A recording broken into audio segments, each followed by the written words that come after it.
Good morning students. In this video we are going to see about the chapter name is capacity to contract.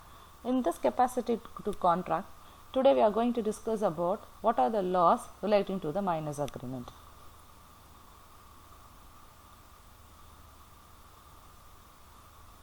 First we are going to see about the meaning of capacity of contract.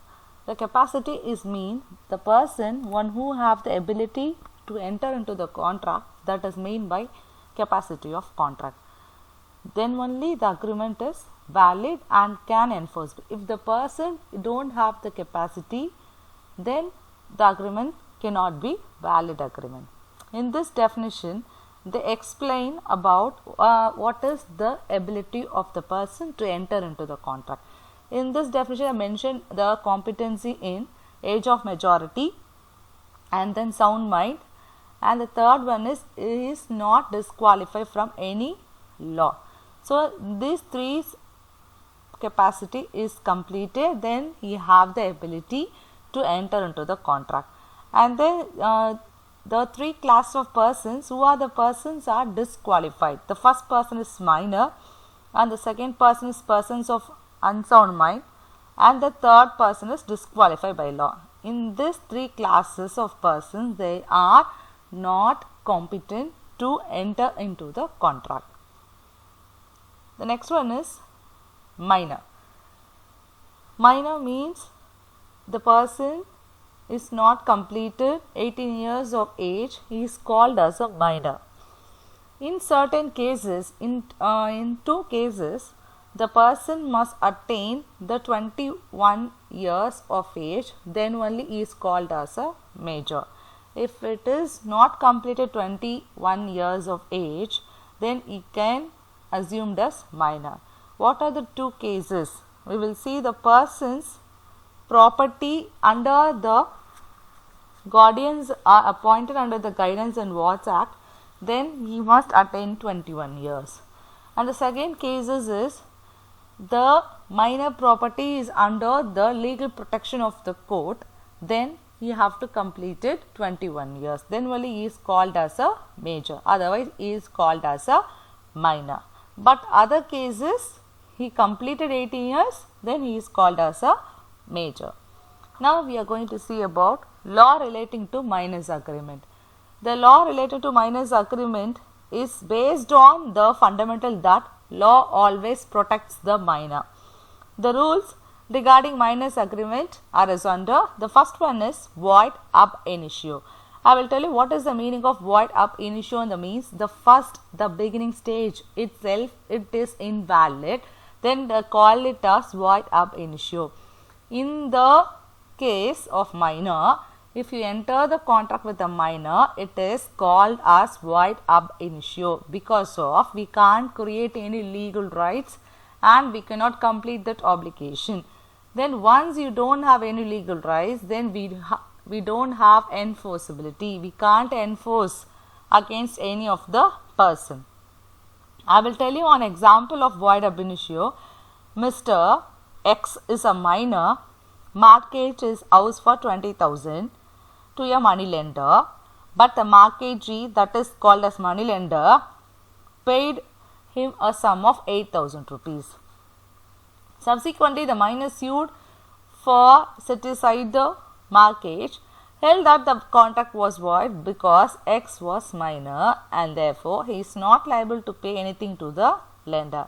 So lender have no enforceability against that minor because he is a minor.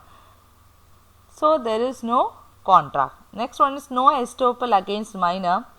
I will tell you what is estoppel. Estoppel means is prevented from doing so. We can't prevent the minor because of if the minor fraudulently enters into a contract representing that he is a major, but in reality he is not a major.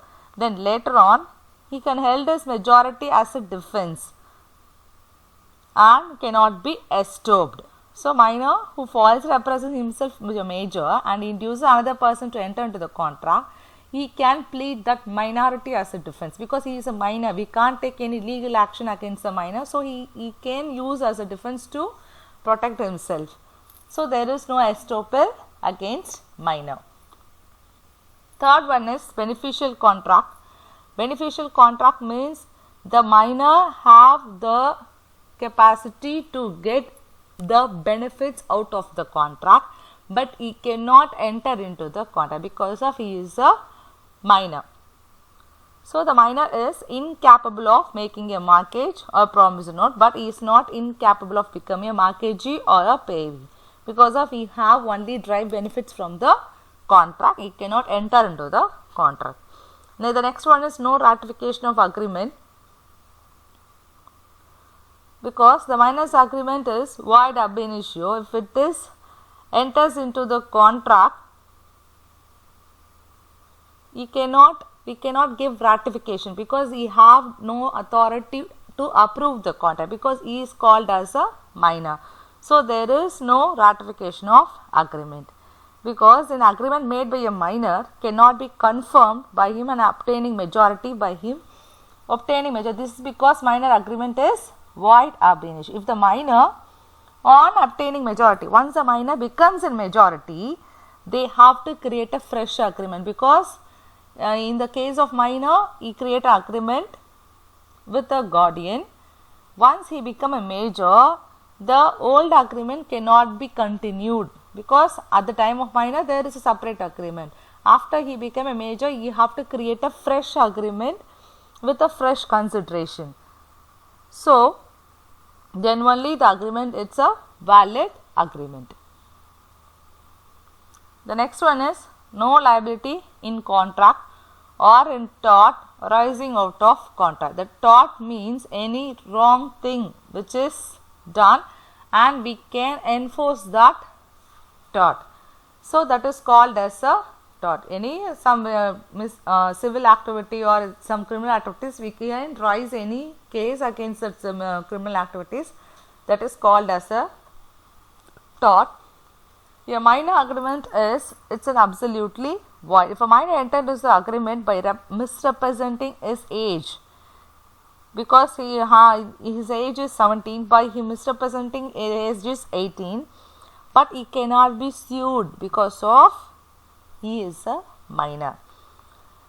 But if it is injured party is allowed to sue, it would be an indirect method of enforcing the void, because we can't directly enforce the minor.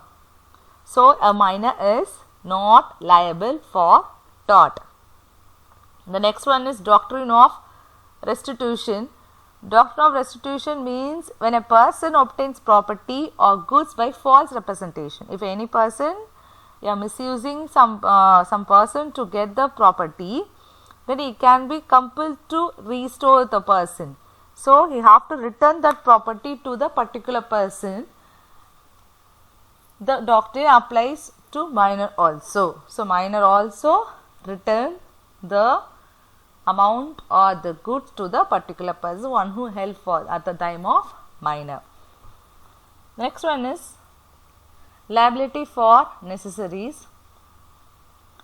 If a person supply necessaries to person who is incapable of entering into a contract, at the time of minor he cannot have the capability to enter into the contract. At that time, if any person helps to enter into the contract, that person, the person one who helped the minor, that person have all the rights to claim reimbursement from the property of minor. Okay, I will tell you an example. A supplied, A is the major person, A is a guardian, A supplied B, B is a minor with all necessaries to suitable for his for the condition of his life. Here A have all the rights to entitled to reimbursement from the B's property. Okay, so A have get the claim under the reimbursement. The next one is minor as an agent.